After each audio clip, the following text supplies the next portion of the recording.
Bueno, hola, ¿cómo están? Buenas noches. Qué gusto estar aquí otra vez con ustedes. Ya saben que hoy es nuestro viernes de Facebook Live y el día de hoy, pues bueno, lo hemos dedicado a platicar nuevamente de los niños, pero ahora queremos hablar un poco de cómo los niños están viviendo esta pandemia. Eh, ya hemos platicado un poco de qué es el sueño en los niños, cómo deben de dormir en diferentes etapas de la vida. Pero bueno, ahora sabemos que la pandemia, el aislamiento, la falta de actividad física, pues también están teniendo secuelas en los pequeños. Por eso es muy importante que podamos saber cómo les está afectando, qué podemos hacer para mejorar su calidad de vida en estos momentos tan difíciles.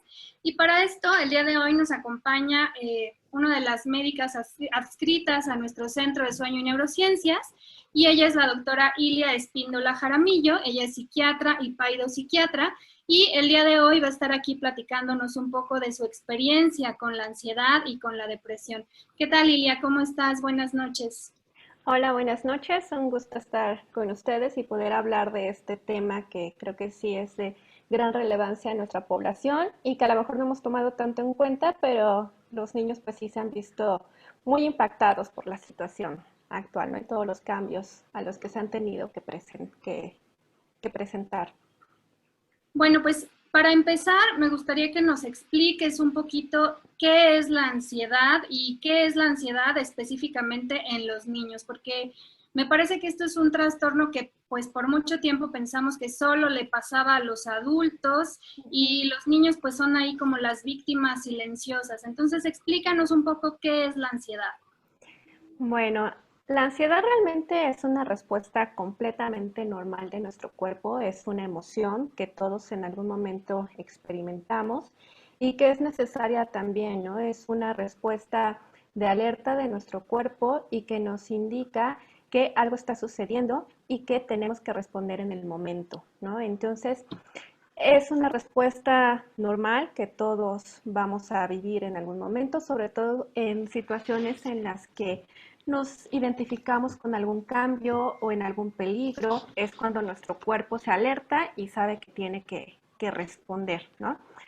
Ya hablamos de ansiedad como un trastorno cuando esta respuesta se prolonga más de lo que dura el estímulo, cuando es constante, se presenta durante todos los días y que es intensa, es decir, que causa realmente un malestar en la persona y que inclusive este malestar llega a hacer que la persona disfuncione, que deje de realizar sus actividades normales y funcionar día a día, ¿no? La ansiedad en los niños, pues inclusive es parte del desarrollo, porque hay momentos, sobre todo cuando son muy pequeños, que creo que todos nos hemos dado cuenta que siendo bebés, si nosotros los separamos de sus cuidadores o de pronto los cargan personas que son ajenos a ellas, se angustian, ¿no? Vemos que lloran, vemos que se asustan y esta parte nosotros la llamamos ansiedad de separación y que esa es algo completamente normal como parte del desarrollo. Sin embargo, como es normal, pues solamente va a durar un tiempo específico y se supera, ¿no?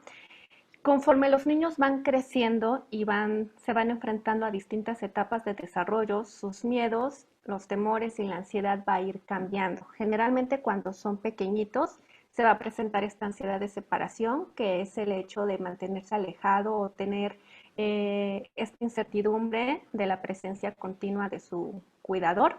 Sin embargo, como lo mencionamos, pues dura solamente un poco tiempo y no es algo que permanezca constante, ¿no? En cuanto el niño ve a su cuidador, esa preocupación desaparece por completo, ¿no? Esta es una característica importante. Una vez que ya no está el estímulo, desaparece, pero se vuelve un trastorno cuando a pesar de que sabemos que el cuidador está ahí presente, genera muchísima angustia al niño.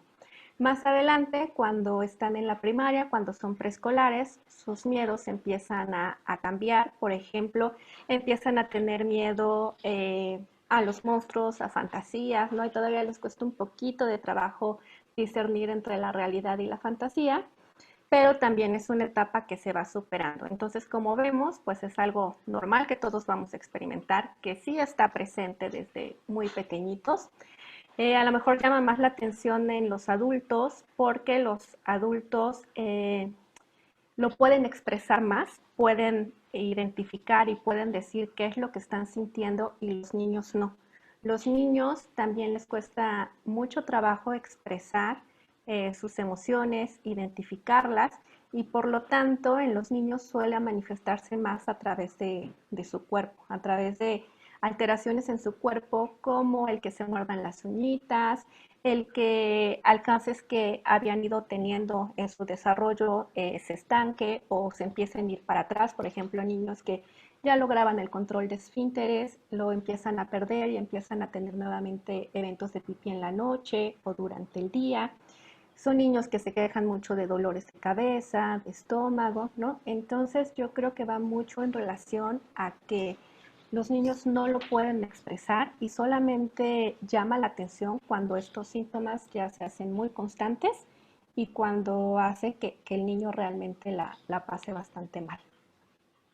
Y en este sentido, ¿cómo estos eventos que estamos viviendo, cómo particularmente que un niño esté aislado o que no pueda tener contacto con sus pares, o de pronto que tenga que ver a la maestra y a los compañeros a través de la pantalla, o que no pueda convivir con su familia, con sus primos, e incluso que disminuya prácticamente, completamente, o en la mayoría de los casos más de la mitad, esta actividad física que es tan importante en el crecimiento?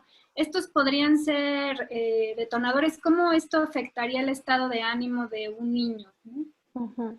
Sí, efectivamente todos esos fueron cambios y generalmente cuando nosotros nos enfrentamos a un cambio tenemos tiempo de hacernos a la idea, de asimilarlo, de irnos acostumbrando. ¿Qué es lo que pasó en este momento? Que fueron muchos cambios en tiempo muy corto y como en cadenita, ¿no? De pronto dejan de ir a la escuela, de pronto ya no ven a sus amigos, tienen que estar todo el tiempo con los papás, tienen que aprender a ocupar estas plataformas académicas, las tareas se vuelven excesivas, ¿no? Ya no es a lo mejor unos cuantos ejercicios que les dejaban en la tarde, sino es clases en la mañana y en la tarde cumplir con las tareas que todas las materias les exigen, ¿no?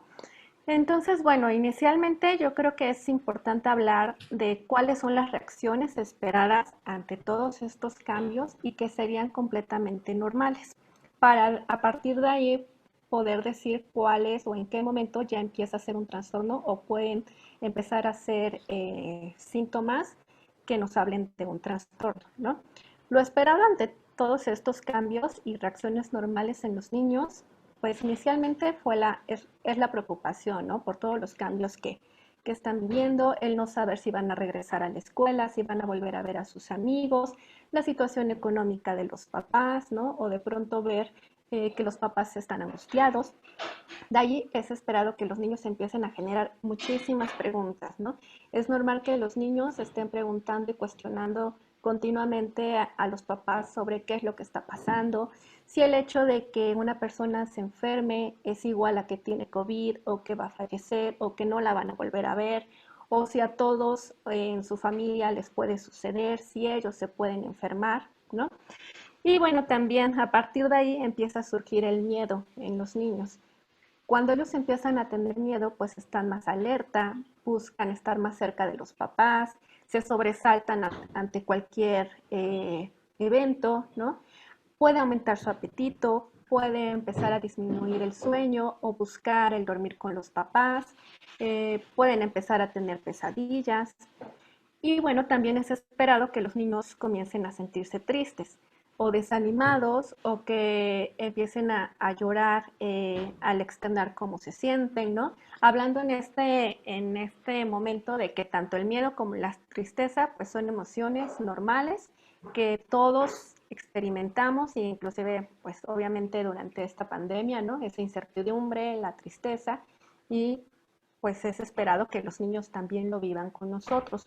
¿Cuál es la diferencia? Que nosotros como adultos tenemos una mayor capacidad de externarlo y de buscar soluciones.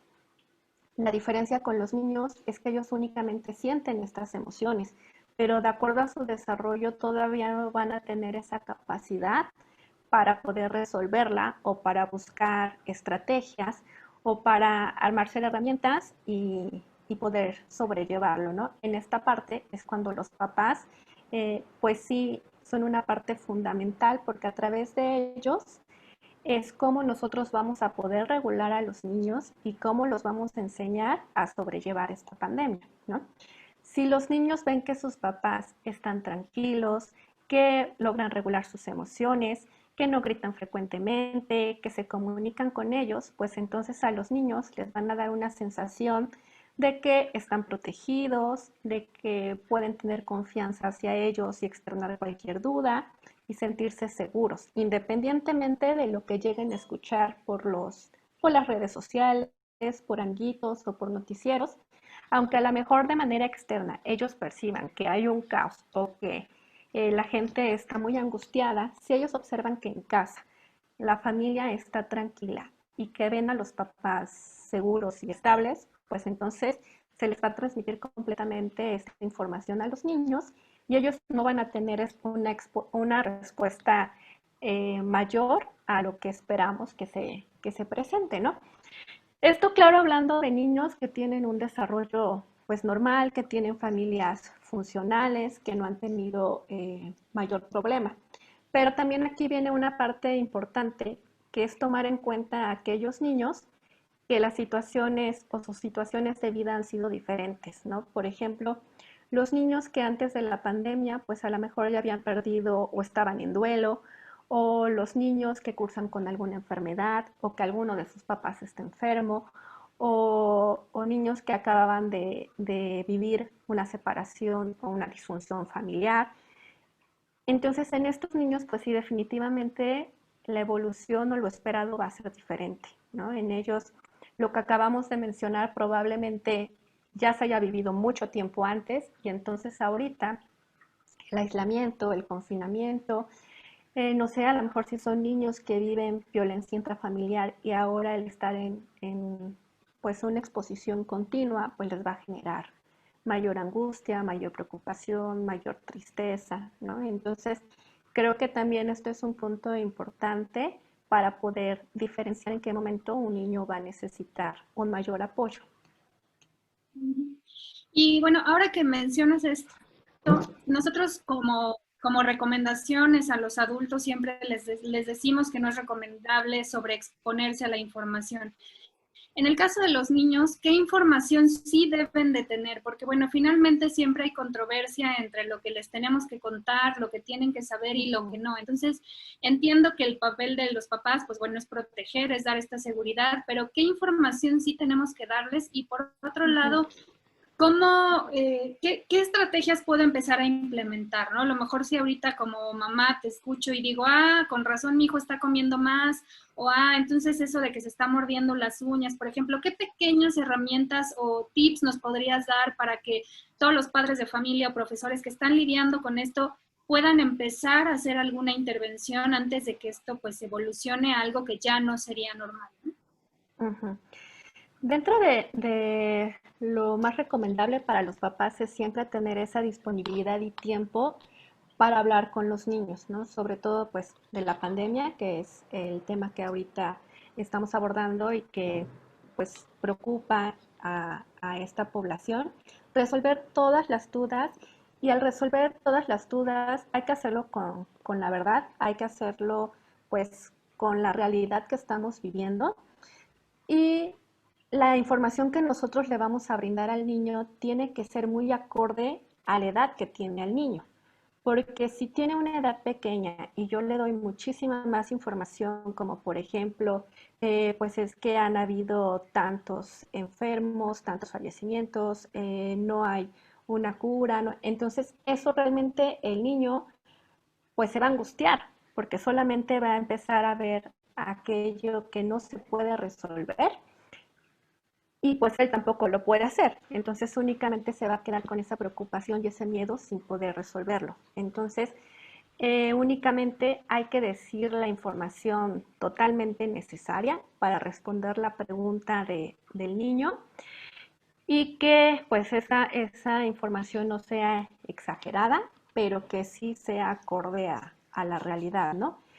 Y mostrarse en una disposición completamente abierta para resolverle las dudas, porque si no es de esta forma, bueno, los niños pues son muy inteligentes y son muy curiosos y siempre van a buscar la forma en cómo obtener información y resolver la duda que ellos tienen. Entonces, de esta forma, pues sí los podemos exponer a que reciban información de lugares donde sí efectivamente se puede inclusive dar información amarillista y que a ellos les ocasione aún mayor angustia, ¿no? O inclusive si no la encuentran o si no se les proporciona esta información, los niños también empiezan a crearse sus propias respuestas y sus propias teorías y a veces estas teorías y respuestas suelen ser más angustiantes y generarles más miedo, porque de acuerdo a la edad del niño hay un momento en el que ellos piensan que todo lo que sucede a su alrededor es responsabilidad de ellos o que ellos son los culpables, ¿no? Entonces, a lo mejor el decir, pues tengo que estar en casa porque a lo mejor me porté mal o ya no quieren que vea a mis abuelitos porque la última vez que los vi hice un berrinche, pueden empezar a generar mucho tipo de respuestas que a lo mejor no tienen que ver con lo que realmente está sucediendo, pero pues ellos siempre van a buscar el buscar cómo resolverlo, ¿no?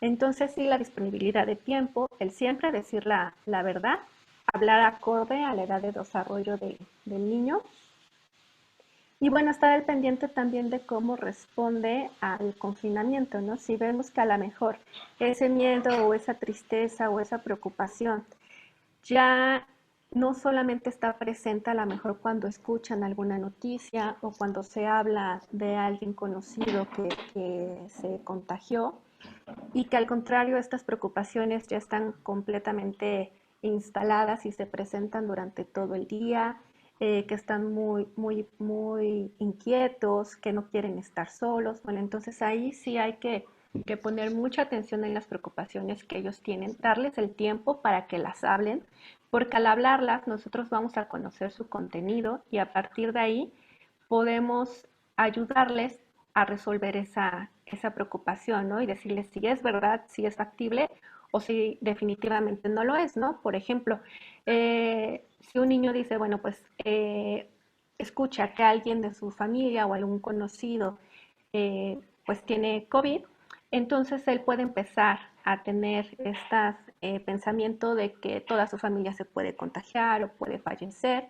Y ahí es donde el papá puede tomar en cuenta su preocupación y validar la emoción que tiene el niño, pero transformarla a una idea que que le dé alivio, ¿no? Por ejemplo, a lo mejor decirle, tal vez piensas que por saber que alguien falleció o alguien se contagió de COVID, es muy probable que a todos nos suceda, pero pues date cuenta que nosotros no estamos en la misma situación, que somos muy precavidos, que somos muy cuidadosos, que seguimos todas las medidas, entonces el que esto nos suceda a nosotros es muy poco probable y pues puedes estar seguro que nosotros te vamos a cuidar, nos vamos a cuidar para que estemos bien, ¿no? Entonces de esa forma se valida lo que piensa el niño, pero también le damos esa tranquilidad, ¿no? El hecho de establecer también... Muchas... Dime. No, no, sigue, sigue. No, Bueno, otra forma... iba a...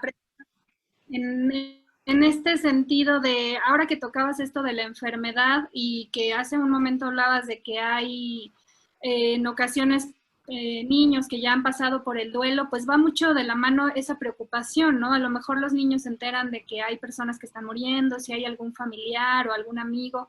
¿Cómo hablar del duelo con los niños si para los adultos incluso es difícil manejar esta parte, ¿no? Si finalmente pues es un momento complicado para hacer despedidas habituales. Entonces, ¿cómo se procesa esta parte con los niños? Sí, pues el hablar de la muerte es un tema difícil, como bien lo dices, no solamente abordarlo con los niños, sino pues entre adultos, ¿no? Inclusive el buscar a alguien y darle un pésame, pues nos cuesta trabajo en muchas ocasiones. Pero pues es una realidad que estamos viviendo, es verdad que estamos perdiendo a conocidos, a seres queridos y que no nos podemos despedir de ellos como generalmente lo hacíamos, ¿no? Y hacer, de acuerdo a la creencia de cada persona, pues poder concluir o cerrar este ciclo y despedirnos del ser querido. Y pues para los niños es aún más difícil porque ellos, o muchas veces debido a este temor, se prefiere no hablar del tema y decir, pues ya cuando pase le decimos, ¿no? Pero pues el niño se va a dar cuenta, o sea, nosotros cambiamos, nuestro ambiente va a cambiar, el niño se va a dar cuenta que los papás o las personas a su alrededor están tristes, que lloran.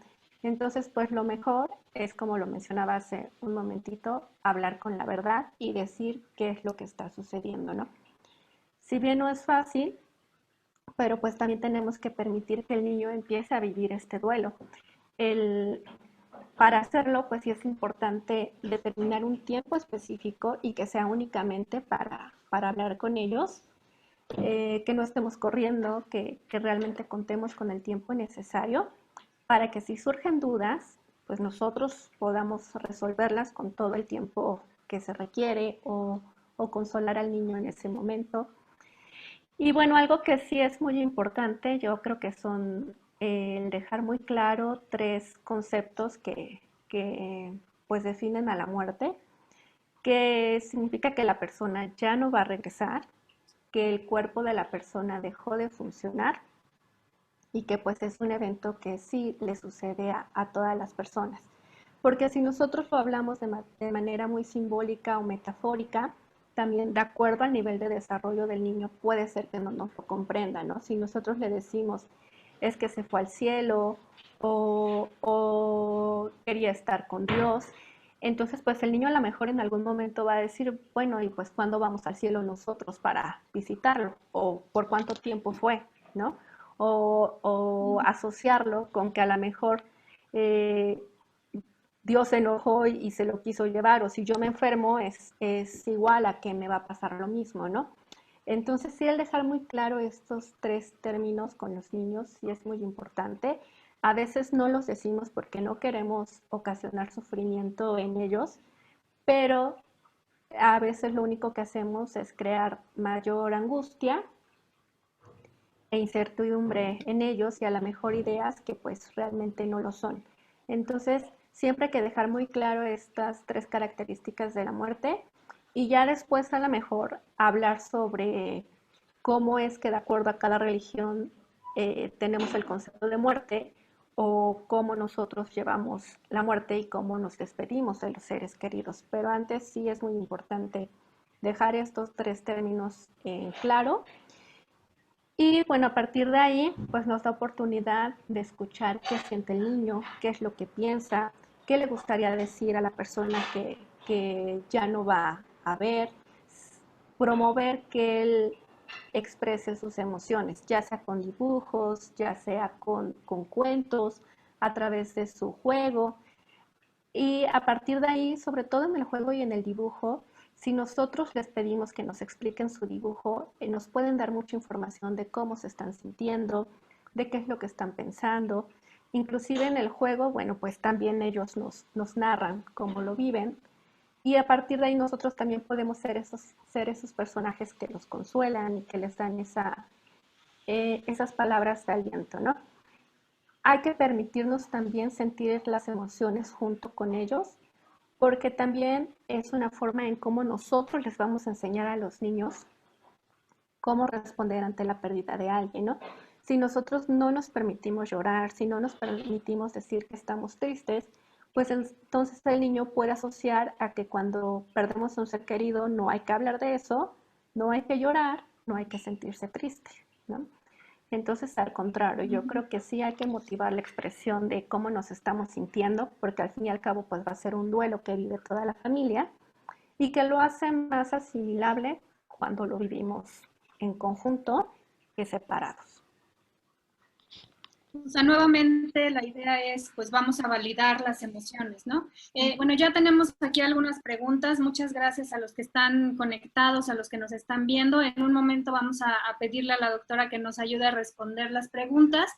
Pero antes de pasar a esto, me gustaría hacerte otra pregunta, porque de pronto pudiera parecer que tener ansiedad está a veces normalizado, ¿no? Es como, pues estás estresado, hay ansiedad y no pasa nada, pero ¿Qué pasa con un niño que está viviendo constantemente esta ansiedad, que está experimentando la ansiedad familiar, que él mismo empieza a manifestar ansiedad? ¿Cómo esto puede afectar su neurodesarrollo, su conducta? Sabemos que cuando se da esta respuesta al estrés, pues hay hormonas que se activan, los niveles de cortisol, que es esta respuesta al estrés, se incrementan y hay mucha controversia con respecto a qué tanto puede influir el exceso de cortisol al sistema nervioso central y luego manifestarse en neurodesarrollo, en conducta. ¿Por qué es importante atender la ansiedad y por qué no tenemos que dejarla pasar, ¿no? O sea, ¿qué efecto va a tener a corto o a largo plazo? Bueno, inicialmente, ¿qué nos puede manifestar la ansiedad en relación a la conducta? Pues generalmente los niños, cuando están ansiosos, suelen estar muy inquietos, necesitan estar en movimiento de manera constante, mueven las manos, mueven las piernas, no se pueden concentrar en una sola actividad, cambian de una actividad a otra, ¿no? Eh, Esto es como lo esperado en un corto tiempo, ¿no? Nosotros vamos a empezar a ver cambios o impacto en el desarrollo cuando son niños que experimentan estos síntomas por un tiempo muy prolongado.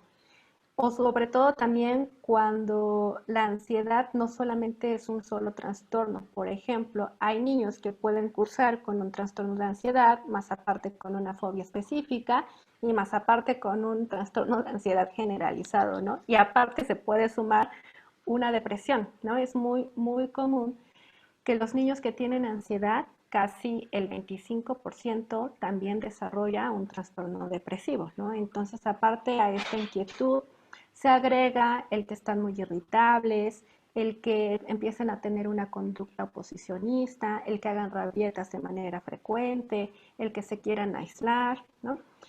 Entonces, lo esperado es que si esto ocurre, cuando se presenta un cambio y conforme los niños se van adaptando a este cambio y lo van sobrellevando, pues lo esperado es que estos síntomas desaparezcan.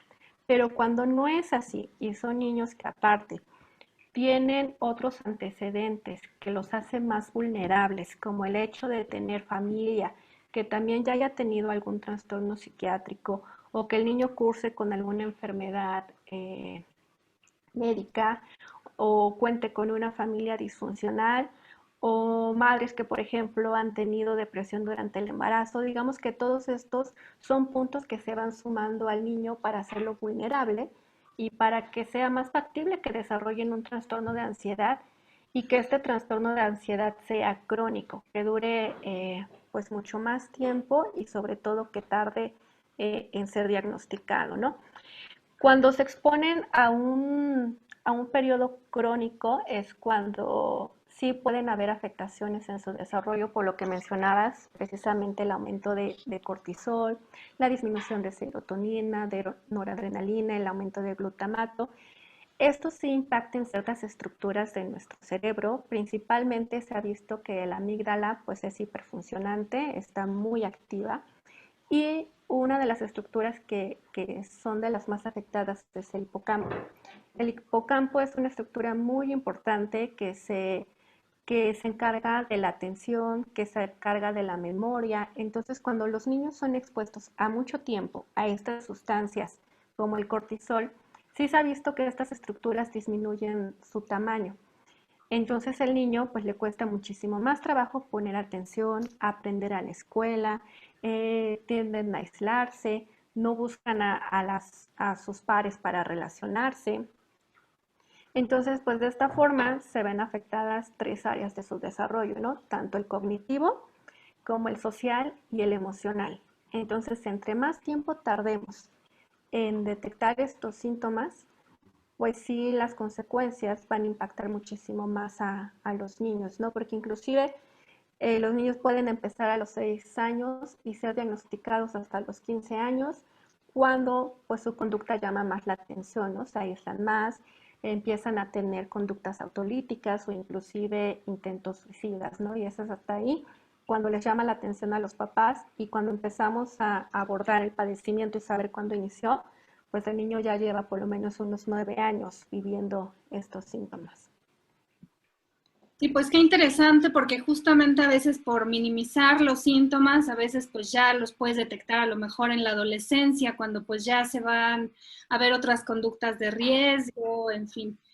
Bueno, vamos a pasar a las preguntas porque ya estamos avanzados en el tema. Un saludo a Fernando Arana, que como siempre está conectado con nosotros. Carolina Herrera dice, de las mejores psiquiatras y psiquiatras infantiles, aparte maestra en TCC y una queridísima amiga. Claudia Dicot dice, es de gran importancia para poder estar alerta con nuestros pequeños. Sonia Sandoval dice, y eso añadirle los cambios de humor de los padres al momento de ayudar al niño con la tarea. Efectivamente, ahí se pone a prueba la ansiedad de los papás y de la los niños. tolerancia a la frustración. Exactamente. Marilú Avaroa dice, gracias por esto, que es de sumo interés. Sonia Sandoval dice, buenas noches. Pamela también nos saluda, Pamela Milán. Magubi dice, hola doctora, buenas tardes. Araceli Martínez nos pregunta, ¿qué recomendación puede darnos para que los niños cuando están muy angustiados por salir a la calle puedan afrontar este miedo? Sí, bueno, como ya lo habías mencionado, pues sí, el confinamiento y el hecho de dejar de realizar actividades, pues sí ha impactado en los niños. Generalmente, pues también se muestran muy aburridos, ¿no? Y un dato de esto también hace que incrementen el apetito, ¿no? Tratan como de buscar matar el tiempo, entonces pues hacen más uso de los dispositivos, incrementan pues sus horarios o la cantidad de comida, hacen siestas más prolongadas, ¿no? Entonces aquí yo creo que algo que ayuda mucho es el que establezcamos rutinas con ellos, ¿no?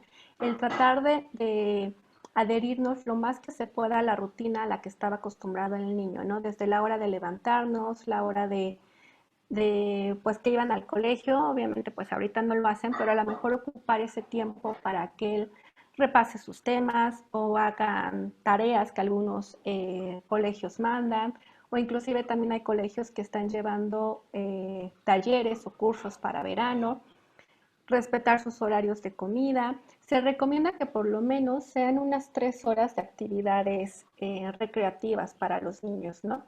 Si bien ahorita todavía no se puede realizar las actividades completamente al aire libre, pero a lo mejor de acuerdo a las posibilidades que tengamos cada uno en nuestros hogares, a lo mejor si se vive en un departamento, ir en un espacio, a lo mejor hay una azotehuela o hay la azotea, obviamente con supervisión de los papás, ¿verdad? Nunca solos. Y crear pequeñas actividades donde ellos se distraigan. Eh, También, por ejemplo, hay muchos tutoriales, ahorita hay muchas plataformas que están llevando también talleres para que los niños puedan distraerse, inclusive ahí les dejan manualidades o les dejan actividades físicas que hacer en casa, ¿no? Hay yoga para niños, ya hay clases también de karate, entonces pues sí lo que necesitamos es que los niños consuman esa energía a la que estaban acostumbrados durante la escuela, ¿no? Entonces el tener una rutina y mantenerlos activos la mayor parte del tiempo nos va a ayudar muchísimo a que los niños no se aburran, no se les haga tan largo el día y que pues también puedan aprender cosas nuevas durante la cuarentena, ¿no? Porque creo que muchas veces enfocamos nuestra atención a todo lo que ya no podemos hacer, a lo frustrante que es, pero creo que también ha estado dando oportunidad de muchas cosas nuevas, ¿no? De convivir más con la familia, de saber que sí podemos llevar un curso o un taller en línea, cuando antes pues definitivamente nos rehusábamos a ello. Entonces creo que también está dando muchas oportunidades el confinamiento, ¿no? Entonces a lo mejor también el enfocar un poquito más la atención a lo nuevo que estoy aprendiendo y desviarnos de aquello que ya no estoy logrando hacer, pues puede hacer que nuestra actitud y nuestra visión hacia la pandemia pues también cambie un poco.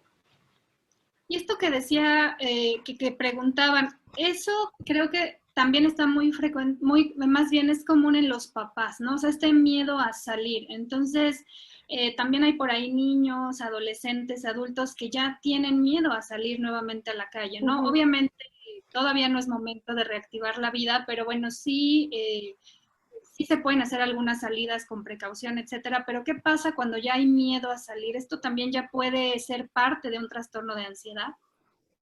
Sí, sí, totalmente, porque sí hay personas que pues obviamente tienen que salir para necesidades pues básicas, ¿no? Inclusive a lo mejor ir al cajero o tener que ir a comprar la despensa pues cualquier situación que se tiene que hacer, ¿no? Entonces, sí les da mucho temor el salir porque tienen la idea también que el inclusive ver de lejos a una persona ya es un riesgo de contagiarse, ¿no? Entonces yo creo que aquí sí hay que ser muy claros también en la forma en cómo uno se puede contagiar y cómo utilizar correctamente nuestro equipo de protección, ¿no? Yo creo que si nosotros nos informamos en cómo utilizarlo, en cómo pues usar el cubrebocas de manera adecuada, que debe de cubrir nariz y boca y no únicamente barbilla. Entonces yo creo que eso sí nos va a proteger bastante. El utilizar nuestro gel antibacterial, el mantener la distancia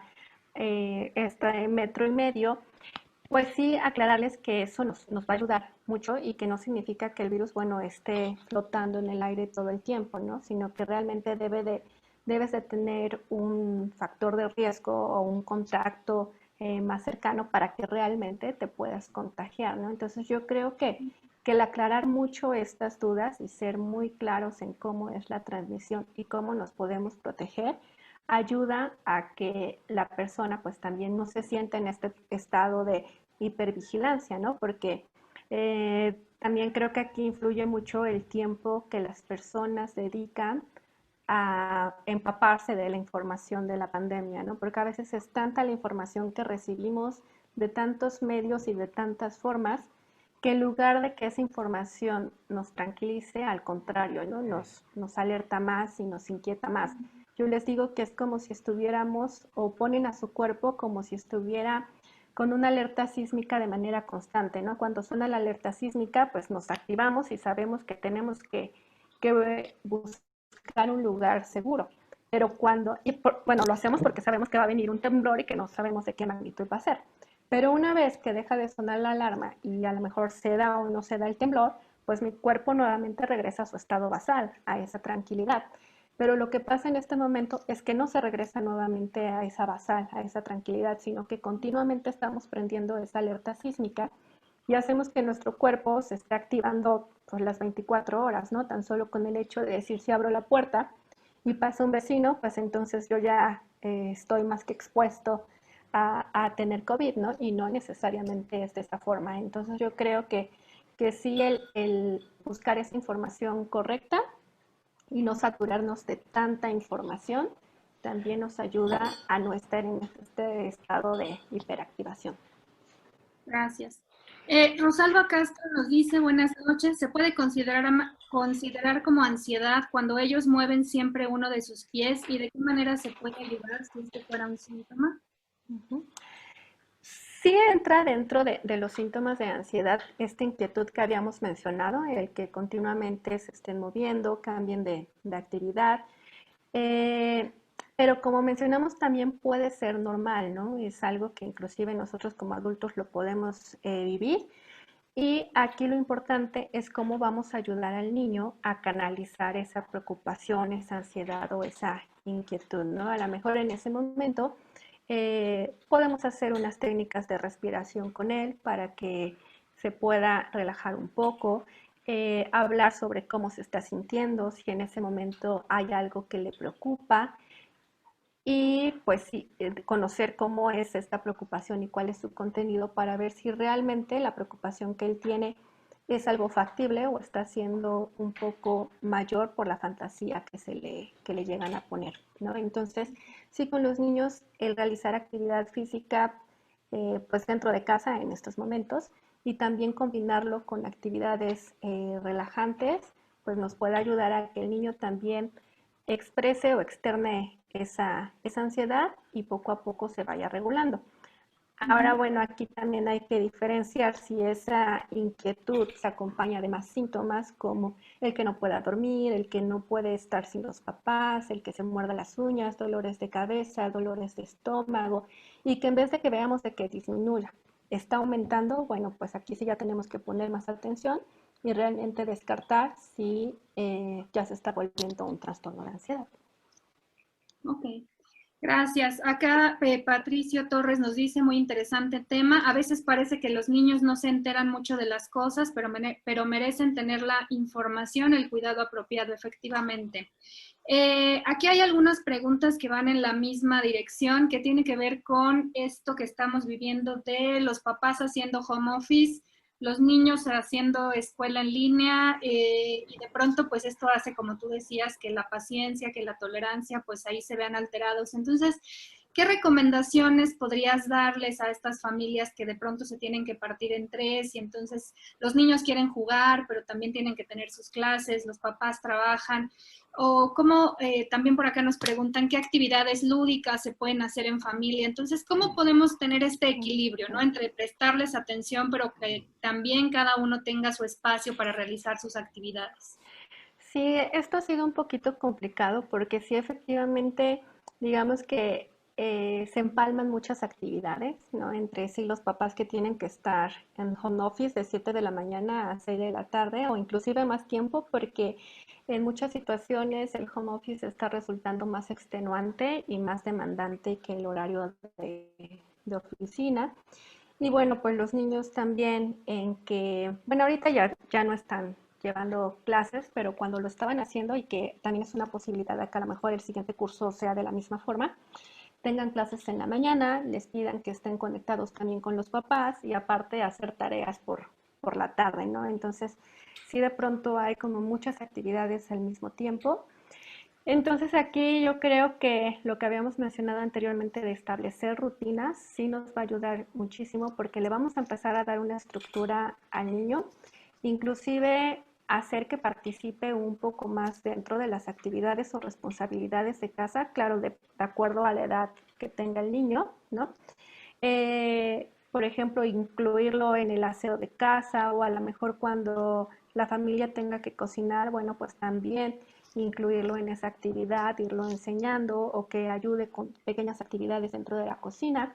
El hecho de que durante a lo mejor el tiempo que papá o mamá tiene que trabajar en home office sea el momento en que ellos también hagan sus tareas y a lo mejor decirle, mira, te voy a pedir que durante media hora tú trates de hacer tu tarea y en media hora yo regreso o me dices cuáles son todas tus preguntas para que las resolvamos, ¿no? Entonces a lo mejor de pronto que papá se puedan dar esos pequeños lapsos de tiempo para responder las preguntas de los niños o para asesorarlos en las tareas puede ayudar mucho porque entonces el niño también se siente tomado en cuenta y que pues se le está dedicando tiempo, ¿no? Porque a veces de pronto pues el papá puede pasarse las 4 o 5 horas en la computadora atendiendo los pendientes del trabajo y durante esas 4 horas pues ya no supimos qué hizo el niño, ¿no? Si hizo la tarea, si se la pasó en los videojuegos o en la tele, ¿no? Entonces, el también papás organizarnos para darnos esos pequeños recesos de supervisión, pues nos puede ayudar mucho, ¿no? Y en cuestión de actividades lúdicas, pues pudiera ser, y creo que les ayudaría mucho también en su desarrollo, hacer memoramas. Los Legos actualmente pues les encantan a los niños, ¿no?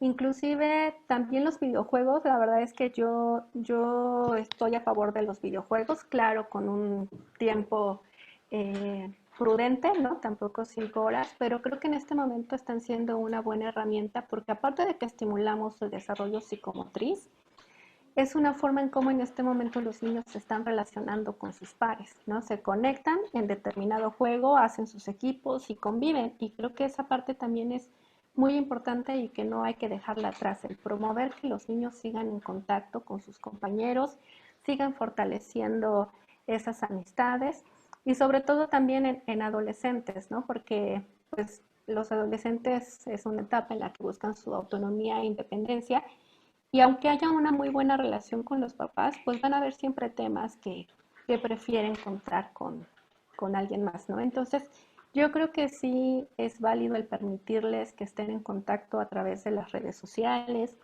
a través del WhatsApp o a través de videojuegos, claro, siempre con supervisión y estar muy al pendiente, ¿no? No dejarlos a la deriva, pero creo que son unas buenas herramientas en este momento. Se nos está acabando el tiempo, tenemos todavía algunas preguntas. Nos dice André Bautista, muy interesante todo. A mi hijo le ha costado mucho trabajo conciliar el sueño. Antes se dormía en 5 minutos y ahora le está costando. Sí, bueno, creo que una parte importante es que como se ha alterado la rutina, entonces ahora pues los niños se levantan más tarde, realizan menos actividad física, se cansan menos. Y también, bueno, también influye mucho que papás también han retrasado como su hora de acostarse y por lo tanto pues el niño también pues hace o retrasa su inicio de sueño, ¿no? Y también pues el uso de dispositivos que es cierto que está siendo utilizado más, ¿no? Entonces yo creo que el mejorar la higiene de sueño y hacer su rutina de sueño y a determinada hora suspender ya el uso de dispositivos puede ayudar a que el niño no tarde tanto tiempo en conciliar el sueño, ¿no? Por lo menos una media hora antes, favorecer ese ambiente para que él pueda descansar, hacer actividades relajantes, por ejemplo, contar un cuento, dibujar mandalas o a lo mejor un bañito con agua caliente, en vez de tenerlo viendo la televisión o jugando videojuegos, puede ayudar a que favorezca su sueño y pues también el establecer las rutinas, ¿no? Continuar con la misma hora de levantarse y la misma hora para acostarse. Claro. Bueno, antes de terminar, me gustaría que nos dijeras cuándo pedimos ayuda, ¿no? O sea, ya identificamos, de acuerdo a lo que nos acabas de mencionar, cuáles serían algunos indicadores de que hay ansiedad, que hay que escuchar al niño, validar sus emociones, pero ¿en qué momento pedimos ayuda y a quién le pedimos ayuda? Como les comenté, la doctora es paidopsiquiatra y muchas veces tenemos cierta renuencia al psiquiatra, incluso para los adultos y para un niño, pues mucho más. Entonces, me gustaría que nos expliques en qué momento acudir con un paidopsiquiatra, en qué momento pedir ayuda y que no es tan malo ir al paidopsiquiatra ni al psiquiatra, ¿no? Todo lo contrario. Sí, bueno, ¿en qué momento hay que pedir ayuda? Cuando vemos que las preocupaciones, que el miedo, que la dificultad para dormir, que los hábitos de alimentación se han alterado y que esto en vez de ir disminuyendo, al contrario, han ido aumentando, que están presentes todos los días, que son muy intensos y que realmente al niño le está ocasionando malestar y que inclusive al adulto le está ocasionando dificultad poder regular las emociones del niño, es una indicación. Más aparte, hay que tomar en cuenta pues, los factores previos de riesgo que tiene el niño, ¿no? Si ya anteriormente había sido sometido a situaciones estresantes o traumáticas y ya había presentado síntomas similares, si cursa con alguna enfermedad, si sabemos que en la familia hay personas que también han tenido trastorno de ansiedad o trastorno depresivo, o si sabemos que son niños que aparte pues también pueden cursar con bullying y se suma todo esto, entonces yo creo que tampoco hay que esperar a que sean muy notorios los síntomas para que acudamos a una atención psiquiátrica, ¿no?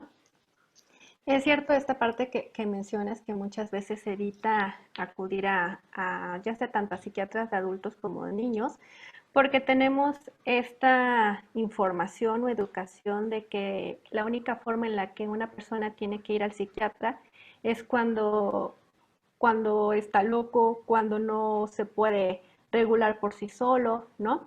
O, o pues prácticamente son esas dos cosas, ¿no? Pero yo creo que siempre el estar al pendiente de nuestra salud mental es algo que deberíamos hacer todos y es algo que se nos debería de inculcar desde pequeños, ¿no? El ir al psiquiatra no significa que forzosamente debemos de tener un problema o que tenemos que estar disfuncionando. El ir al psiquiatra y poner atención a nuestra salud mental, pues nos va a ayudar a identificar cuáles son mis áreas de oportunidades, cuáles son mis habilidades que tengo, ayudar a regular mis emociones, ¿no? Hacernos como un escaneo, ¿no? Casi como procuramos ir al dentista cada 6 meses para saber que mis dientes están bien, pues prácticamente lo deberíamos de ver de la misma forma, ¿no? Yo estoy yendo al psiquiatra o al psiquiatra para saber que realmente tengo un equilibrio emocional y que puedo aprender muchísimas más cosas, ¿no? El conocerme a mí y el saber cómo regular distintas formas, ¿no? Entonces, creo que el psiquiatra, pues somos como los demás médicos. Entonces, pues hay que poner atención a nuestra salud mental y en lugar de evitarla, pues fomentarla, ¿no? Fomentar este bienestar tanto físico como mental.